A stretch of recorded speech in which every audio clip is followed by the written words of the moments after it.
وفق المقتضيات الدستوريه وكذلك وفق القانون التنظيمي لمجلس المستشارين ووفق القانون التنظيمي للمحكمه الدستوريه، تعطينا دائما ان هناك نقابه تعد ضالعه في التزوير وضالعه في افساد العمليه الانتخابيه، والا وهي الاتحاد المغربي للشغل، على اعتبار انه مجموع ديال المحطات 93 تم اسقاط مقعد للمتقاعد، وكذلك في 2009 تم اسقاط مقعدين للمتقاعدين، وسنه 2022 تم اسقاط مقعدين للمتقاعدين. المشترك بين هذه الطعون انه نقابه الاتحاد المغربي للشغل تريد فرض متقاعدين على رقاب الموظفين وعلى رقاب المأجورين وتمثيلهم لدى الغرفة التشريعية الثانية.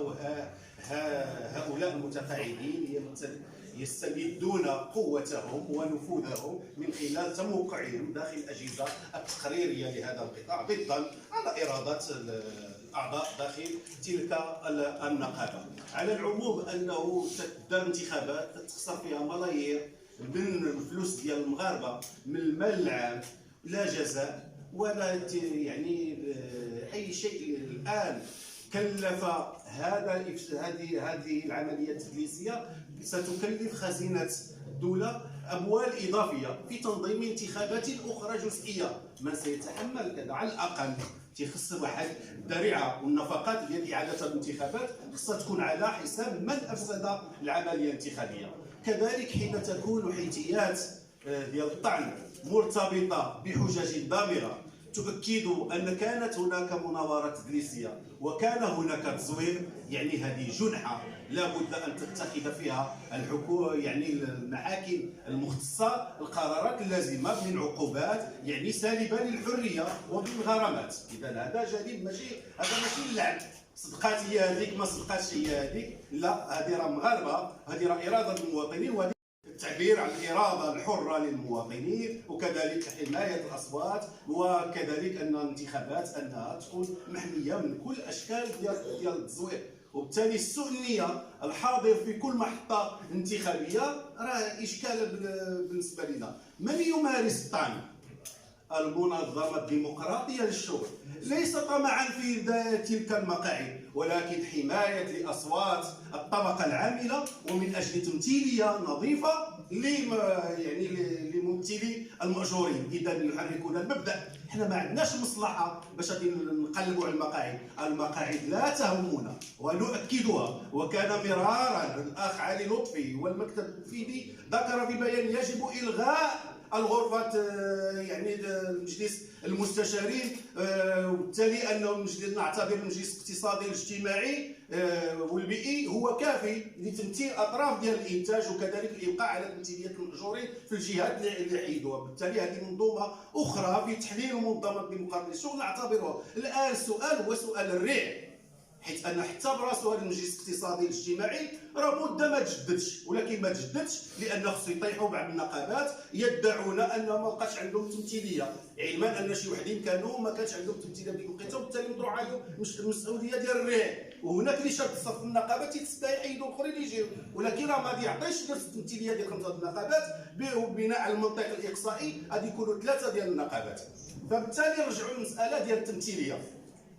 مارسنا الطعن لأنه القانون التنظيمي يخول لنا الطعن، ولأن هناك وثائق إدارية قانونية تستوجب لنا أننا نمارسوا الطعن، ولكن أنك تجي في الندوة الصحفية اللي هي أساس تفرز لنا هذا الشيء، وهي الانتخابات ديال الممثلين المأجورين المناديب العمال وأعضاء اللجان الإدارية. المناديب تيكونوا في الشركات، واللجان الاداريه تيكونوا في الوظيفه العموميه. هادو هما اللي تنتخبوا، هادو هما لا باز، هي القاعده ديال الانتخابات. هذه كامله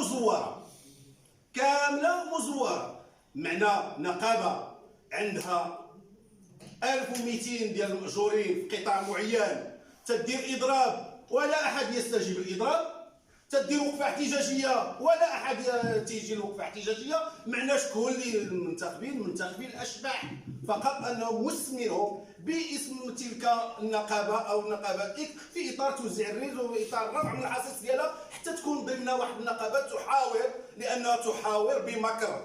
من يدعي التمثيليه وتيعتبر السوق قوي، كان يوقف افساد ديال الصناديق ديال التقاعد وقانون ديال التقاعد، والناس اللي مخدمينهم حدود 62 سنه واللي باغيين يخدموا 65 سنه. من يدعي نفسه قوي كان يوقف هذاك الرد الهزيل والتبخيس للطبقه العامله، واللي تنعتبروه سوبه للناس اللي طلبات تيقول 1500 درهم، وفي الاخر تيقول له راه غادي تزاد شي حاجه ديال 175 درهم حكا على تخفيض الضريبه بالاجر. هذه سوبه. بالتالي انه السؤال لماذا تعطل الاعلان على قرار ديال الطعن؟ هذا القرار ما قبل الاخير، وكان في اخر يوم هو ديال المحكمه الدستوريه. مجلس النواب كاع القرارات ديال الطعون تم البت فيه.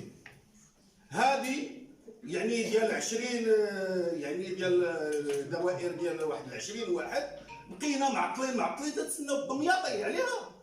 باين لا لوجيك المنطق، راه ماشي ما فيش شي ميتافيزيقا ولا شي حاجه ديال السنسيزم.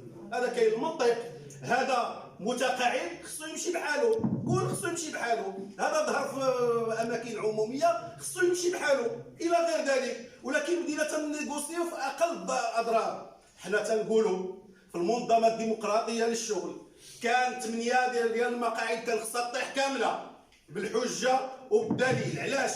لان عندنا معاينه من طرف خبير مفوض قضائي بالعين المجرده، وجاو شاف الامور كامله بالدقيقه وباللحظه، ومنشوره في موقع ديال مرسمي. هذا الموقع يتتبعه واحد العدد ديال الناس وفي تاريخ معين، يعني ابان الحمله الانتخابيه مؤكد. ماشي حنا تنقولوه، جبنا واحد اللي هو محلف هو اللي تيشوف ديك الشيء تيقولوا، قلنا له الله يخليك دير لنا تقرير، داروا الى غير ذلك. اذا شاف هادشي وشاف شريط فيديو فيه الناس جالسين في البرلمان وتستعملوا صورتهم في البرلمان. واش كاين شي رئيس شي جماعه ولا شي منتخب جماعه تستعمل صوره في الانتخابات انه كاين في مقر الجماعه ديالو ولا كاين في البيرو ديالو؟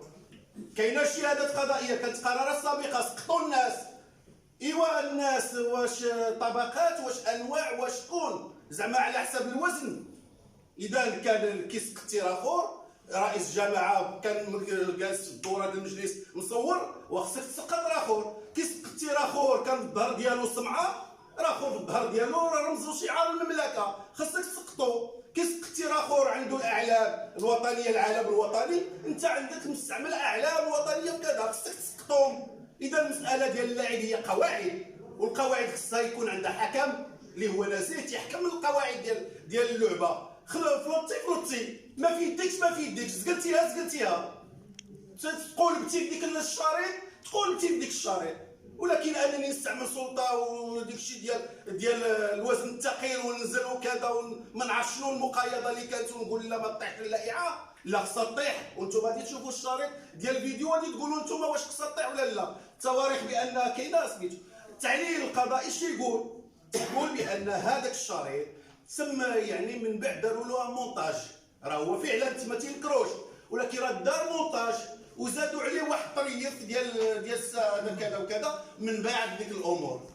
المنظمه الديمقراطيه للشغل في واحد العدد المحطات او خطأنا في الصياغه ديال الطلب ديالنا، غادي يتفرضوا علينا وحدين، غادي يبدلونا مزورين وغادي يبقاو بلا حشمه بلا حياه. في عام بجوجهم هادو خداو 100 مليون، في عام خداو 100 مليون، في السنين غادي ياخذوا 600 لا 600 مليون. اذا هادو هي الجويجات، حنا تنهضروا على 8.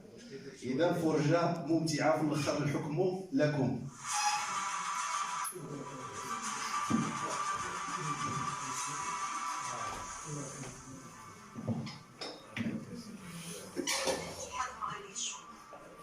تيخرج لكم المنظمه الوحيده مستقله على الاحزاب السياسيه وعلى الحكومه وارباب العمل المزوره.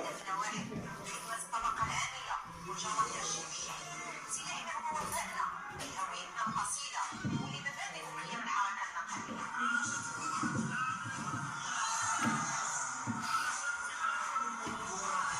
النقابه الوحيده اللي واجهت ديال الانتخابات ها هي في البرلمان، راه العالم المغربي راه كذا.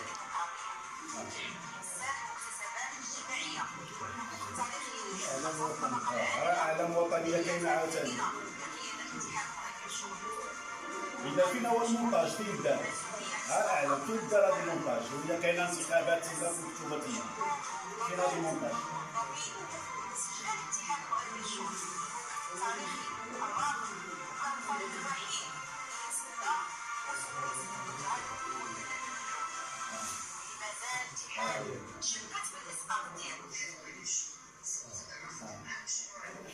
شي مونتاج هنا تنمونطيو ليهم إذا تمشاونا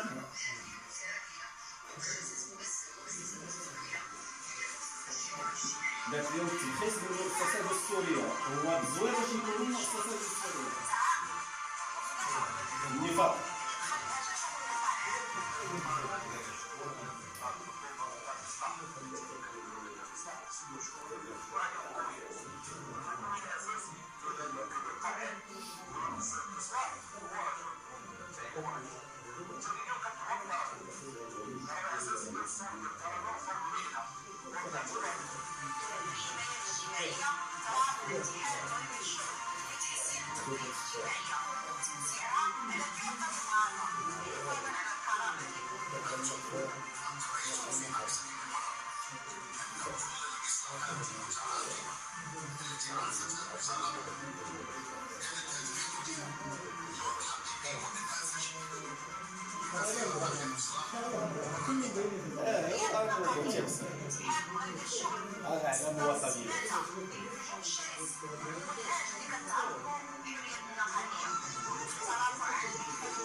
هذه تتفق 13 مليون في البنكة وهي في جزء من الشاشات في علم أنها خصها تكون متفرغة ريح خوض.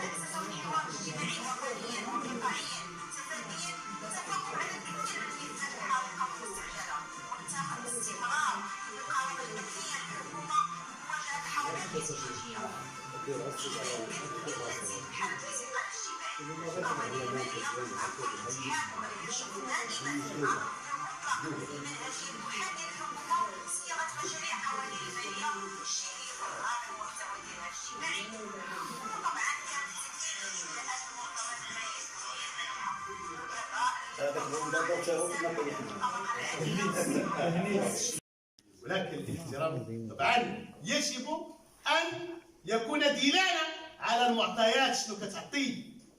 هل فعلا استطعت كقضاة ديال المحكمة الدستورية أن تعطوا الإشارة على أن هذه المحكمة فوق كل الاعتبارات وأنها تمثل وتسعى إلى الاحترام القانون، حتى ملي كيكون شي قانون كيف ما كان نوعه مخالف فهي الوحيدة التي لا خولها القانون باش تقول هذا ماشي دستوري. شنو هو الدستور؟ الدستور هو اسم التعبير عن إرادة الأمة، صوتنا عليه جل المغاربة 90% أو 99 بناء لقانون ولا للفساد. وانت في المحكمة الدستورية والله يخليك قال لنا بأنه هذا الحكم مشي عام عامين عاد تقول لي بأنه راه غير قانوني. الأحكام اللي عندها المصداقية هي التي تأتي في إبانها في وقتها. أما ماشي مرة كتطلب النفقة حتى يكبر ولادها تقول لها كاين النفقة ودي غير سير خويا. واش غدير هذا الحكم بعد واحد عامين ولا 3 سنين؟ واللي غريب اللي كما قال السي لطفي وكذلك ربما الأخ محترم، عندنا هاد الناس استفدت الريع شيء متعارف عليه ولا مبصوم فيما يتعلق بالتعويضات الغير القانونيه. وراه شرح السي علي غير قانونيه لان كتستافد منهم باش ما نكونش كنكرر لان الخدمه غير. بالله عليكم هذه المبالغ اللي توصلتوا بها كيف سيتم استرجاعها من قبل المؤسسه ومن قبل الدوله؟ غريب. واش هاد الناس بعدا توصلوا وتبلغوا بهذا الحكم ديال المحكمه الدستوريه؟ وهل هاد الناس واش توقفوا عن التمثيليه ديالهم ولا مازالين كيمارسوا ولا غيخليونا يقول لك الناس راه ما تبلغوا ما كاين مشكل حتى ندوزوا حتى نجيو للانتخابات المقبله؟ بطبيعه الحال سكت على الحق الشيطان والخرس. وسائل الاعلام المحترمه الحاضره منها والغائب هذه رساله وهذا واجب منقط على عاتق صفه السلطه الرابعه. يجب ان تسعى الى ايصال لان شنو هي الغرض من هذه الندوه؟ هو يتوصلوا الناس يفهموا وتعرف المحكمه الدستوريه بان راه صدرت حكم، وهذا الحكم يجب ان يكون له الاثار الفعلي ديالو، الاثار الواقعي، لا جدوى لحكم الا نفذ له. الا كان هذا الحكم ما غيتنفذش وما غاديش يعطي الاثر ديالو ويعطي المردوديه ديالو، ما الغايه منه؟